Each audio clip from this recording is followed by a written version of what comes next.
Me presento, yo soy Mariela Muñoz, soy artesana, pertenezco a una propuesta que se hace a través del Faro. Faro significa Fábrica de Artes y Oficios. Es el Faro de Cancún al que pertenecemos en este momento. El conversatorio está liderado por Irania Bundes, que es nuestra coordinadora general, y nos ha invitado a varias personas a participar. Yo me encargo de los conversatorios. El enfoque y el objetivo general es visibilizar la parte artesanal y, y pues congregar a muchas personas. Esperamos también tener colectivos a futuro. El día de hoy pues quería hablar un poquito sobre lo que representa este invitado especial. Este invitado para mí me trasciende como a los orígenes. Yo quisiera presentarme con mi nombre completo es Mariela Muñoz Duarte. Yo provengo de la Sierra Nevada de Huicán. Huicán es una palabra indígena de los indígenas Uwa, de la región norte de mi país, soy de Colombia. Y mis padres se llaman José Rodolfo y Teresa, mis abuelos se llaman Francisco y Alfonso, y mis abuelas se llaman Virginia y Carmen. Yo quería nombrar esto porque eh, lo que trasciende o lo que de los conversatorios que hemos tenido hasta este momento, me parece que remitir los orígenes es lo que a mí me ha llevado a entender este proceso en los talleres que Irania le puso a este grupo, un octuculit, que significa el que sabe hacer, el que lo hace. A partir de ahí es que nace una iniciativa que nos va llevando en un camino que en este momento vincula una parte artística y les presento a Santiago Savi, que llega a través de una artesana que habló muy bonito sobre el trabajo de él. Ella, Nayeli, cuando me comentó sobre Santiago, eh, percibí una empatía muy fuerte con respecto al trabajo, y ahora que yo te veo y veo tu collar, pues me pareció muy, muy bonito que lo tengas presente. Ser artesano es, es algo que está como en una línea muy directa, confrontada, no confrontada, sino de la mano con el artista. Y yo veo en tu obra que se lleva a cabo esa simbiosis. Por eso le pusimos así, Mirania, la simbiosis entre el arte y la artesanía. Entonces, Santiago, remítenos a tus orígenes. Me comentabas que tú eres ingeniero agrónomo, eres becado y de la Universidad de Chapingo. Tienes estudios en agronomía y quiero que nos remitas a esos orígenes, por esa formación de ingeniero. ¿Cómo llegas tú? ¿Cómo llegas tú? Empecemos por eso. Empecemos por Ok, tú eres veracruzano, pero de orígenes mixtecos de Oaxaca. Entonces, sí, háblanos de eso. sí, es que va a haber misa por aquí porque vivo cerca de una iglesia. No sé si se filtra el sonido de las campanas, pero bueno, ya empiezo entonces sobre los orígenes de ingeniero agrónomo. Pues sí, soy originario de una comunidad mixteca en Veracruz. Son personas migrantes que vienen de la Mixteca Alta de Oaxaca. Bueno, mis padres. Y se asentaron en esa comunidad. Esa comunidad está fundada por personas de la cultura mixteca de Oaxaca, de la Mixteca Alta, de San Juan Mixtepec. Y ya pues yo nací en el seno de esa comunidad y de una familia mixtecohablante, pues sí, indígena, es una comunidad indígena. Mis padres, mis hermanas son mixtecohablantes. Pues yo vengo de esta familia, hablo poco el mixteco, lo entiendo muy bien y bueno, este es un poco de los orígenes en cuestiones de mi raíz, y que después voy a platicar un poquito de cómo se conecta con mi quehacer como pintor. Y pues trabajé desde niño en el campo, desde los 6 años más o menos, o desde que tengo memoria, siempre he estado trabajando en el campo, en la milpa, en la cosecha de tomate, en la cosecha de maíz, de chile, y en mi comunidad actualmente se siembra la piña, pero estuve ahí hasta los 18 años y estudiando en la escuela primaria, secundaria y prepa, y a la vez trabajando en el campo. Ahí en mi comunidad, pues, en el contexto de mi familia, pues teníamos que trabajar y aportar desde niños para los gastos familiares. Y a mí, pues, igual me tocó, somos 8 hermanos, 6 mujeres y 2 hombres. Mis hermanas ya no pudieron acceder a la educación, solo terminaron primaria.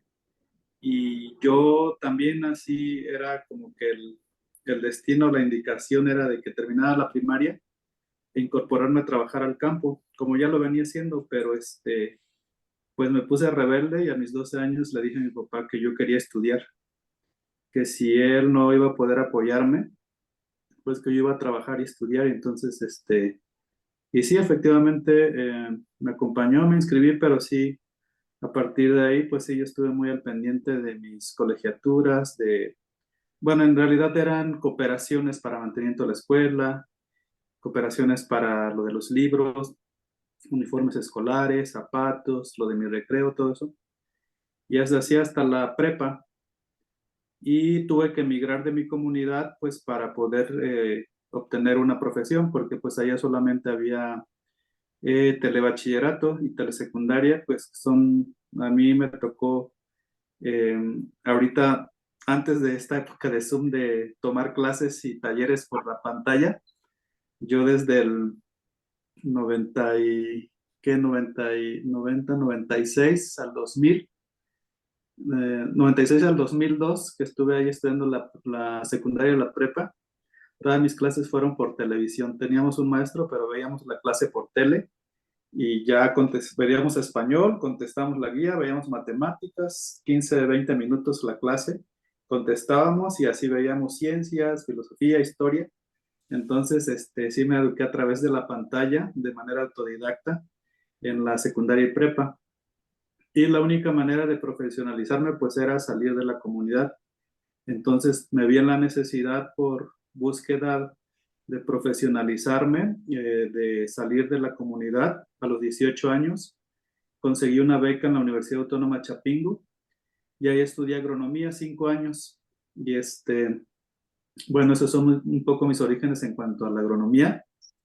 Y en cuanto a la pintura y dibujo, pues siempre me acompañó, fue un hobby, fue un quehacer, el gusto por el dibujo y la pintura con los materiales pues que se tenían al alcance, que eran el lápiz, y colores de madera.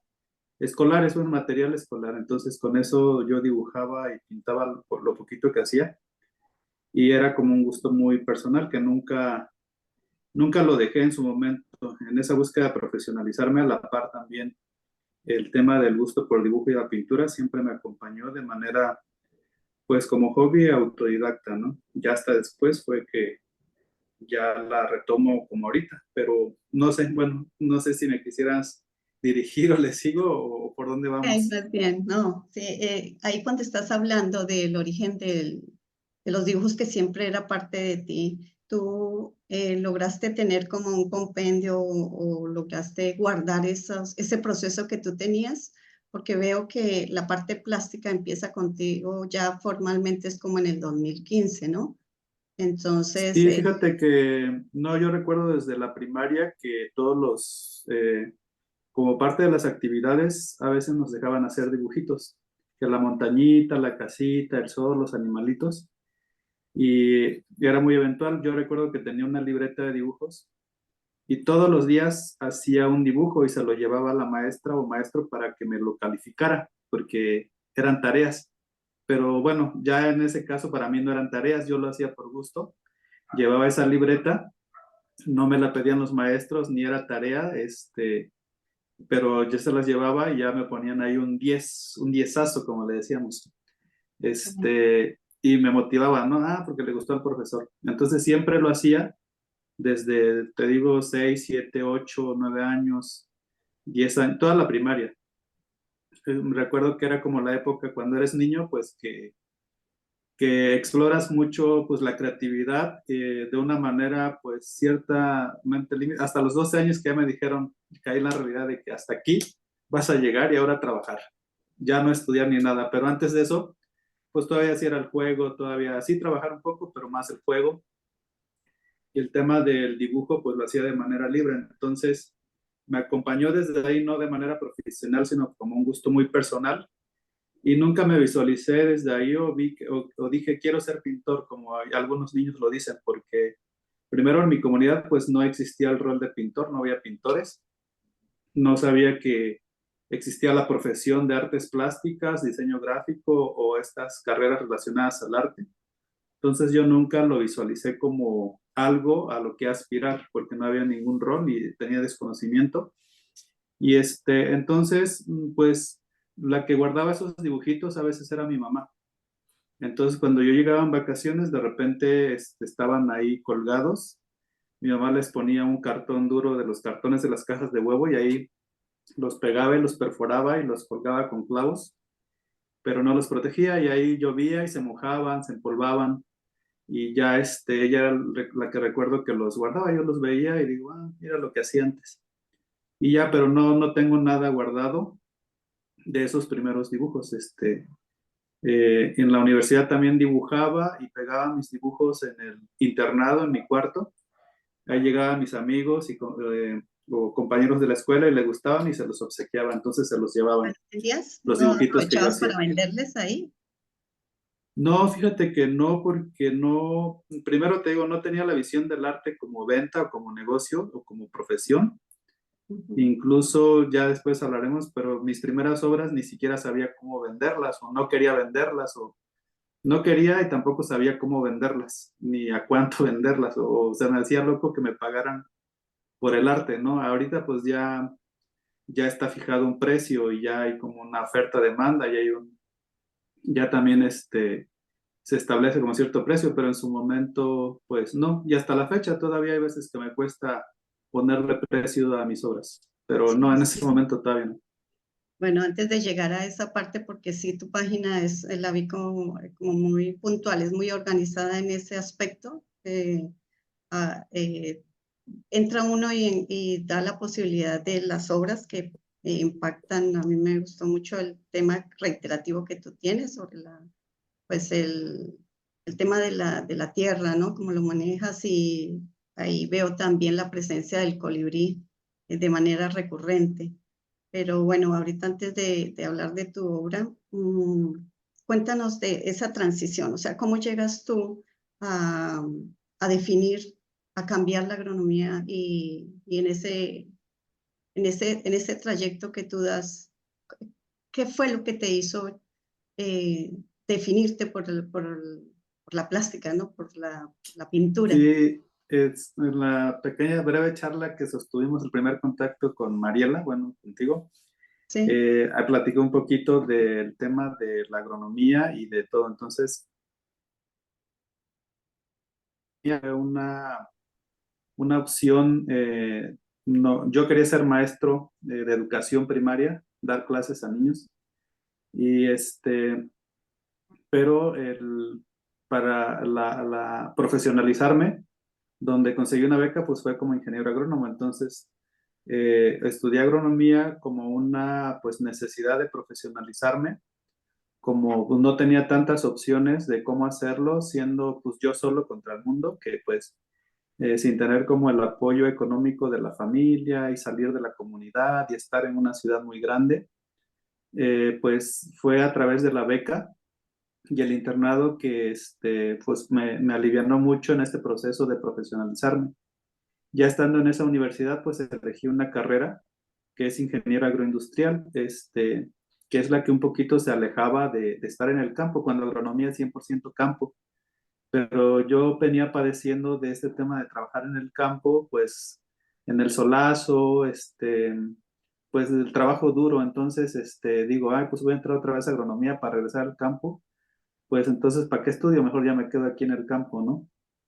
Pero ya estando ahí, pues ya al profesionalizarme, pues ya conocí otra parte de la agronomía, conocí esta parte científica y y ya vi que pues no, pues la agronomía pues es muy, muy diversa, pero en ese momento pues yo estaba más estudiando esa carrera por una necesidad de profesionalizarme, como la opción que se me ofrecía en ese momento, como la única opción que se me ofrecía y en la cual yo podía ser alguien en la vida, profesionalizarme, ¿no?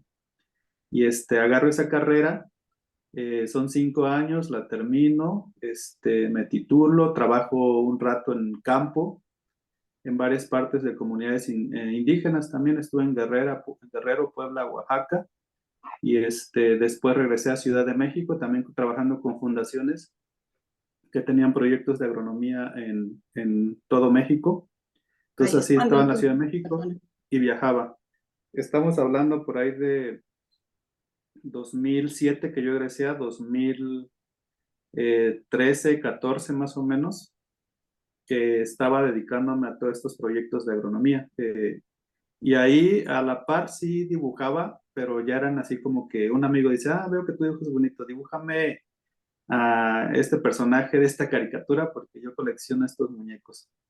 O de vez en cuando hacía un retrato para alguna amiga de algún cumpleaños o así, pero pues era algo que siempre me gustaba, pero no, igual no lo había visto como que, eh, pues ¿cómo se llama? O como futuro, por así decirlo, como que yo como tu enfocado forma de en vida, ¿no? trabajar. Porque realmente se te convierte en tu forma de vida, ¿no? Sí, la agronomía pues ya pues era lo que me daba de comer y estaba yo muy metido en eso. De hecho, adelantando un poco a la artesanía, coincide que trabajaba con varios artesanos en su momento, porque trabajaba en una fundación internacional que tenía varios tipos de subsidios o programas de apoyo a mujeres, a comunidades con alto índice de pobreza.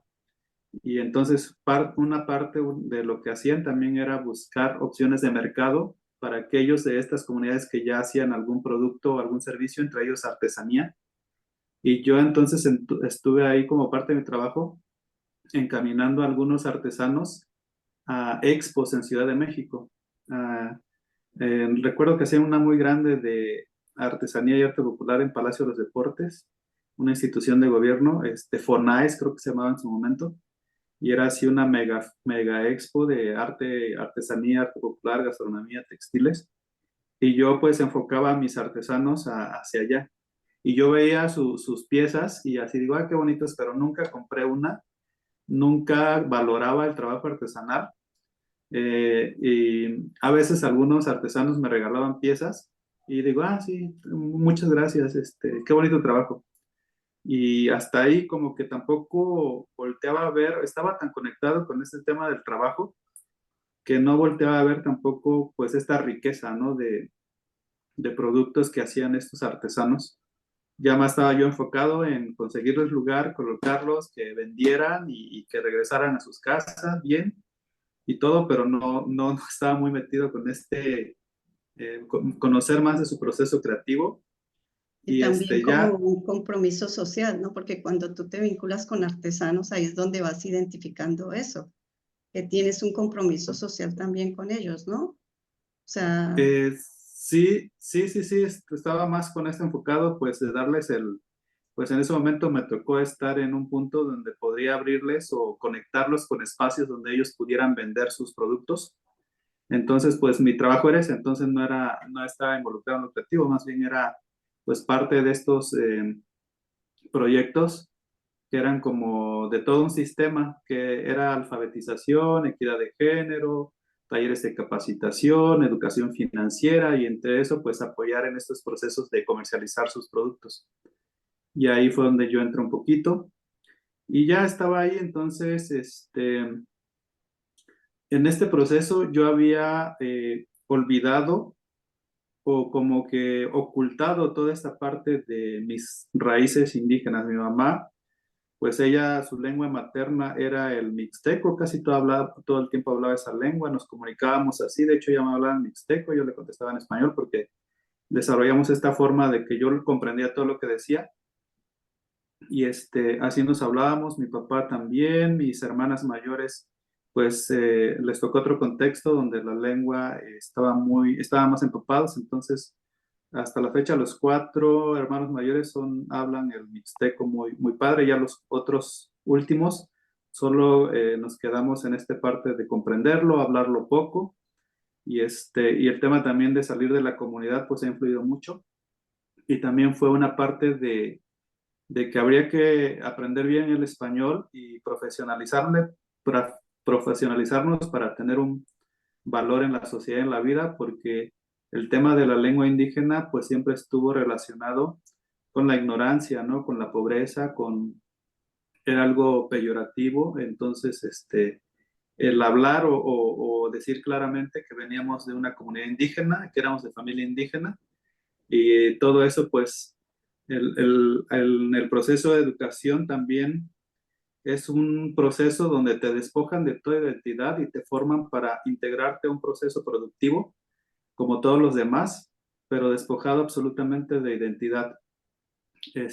Donde lo que tú aspiras es obtener buenos ingresos pues te ofrecen un progreso, no un falso progreso, donde el progreso pues es salario, sueldo, viajes, coche, casa, carro, y entonces pues yo como parte de todo esto, pues estaba en este proceso, ¿no? Eh, Sí, progreso que se nos vendía o se nos ofrecía. Tienes que prepararte, estudiar 3 años de primaria, 3 de secundaria, perdón, 6 de primaria, 3 de secundaria, 3 de prepa, 4 o 5 de la carrera y ponerte a trabajar. Entonces vienes así como que, y después de eso, pues ser un profesional exitoso, ¿no? Obtener un buen trabajo, ganar bien, viajar, tener casa, tener familia. Y estaba yo muy metido con este progreso que hasta la fecha, ¿eh? Hasta la fecha, así es como mucho se aspira a este progreso, ¿no? Y de repente fallece mi mamá en 2013 y para mí fue como algo muy catártico porque sentí que se cayó el árbol que sostenía, de donde yo me sostenía, o sea, como o mis raíces o lo que era mi mamá, porque cuando yo tenía duda, pues acudía a ella, o ella siempre tenía una manera de explicar el mundo del porqué de las cosas. Por ejemplo, recuerdo que pues toda la vida sembramos milpa, entonces de la milpa pues comíamos todo el año maíz, teníamos frijol para todo el año. En la temporada de cosecha pues siempre había quelites, este, y camotes también sembraban en la milpa, cacahuates, o sea, la milpa era como la fuente de nuestra alimentación.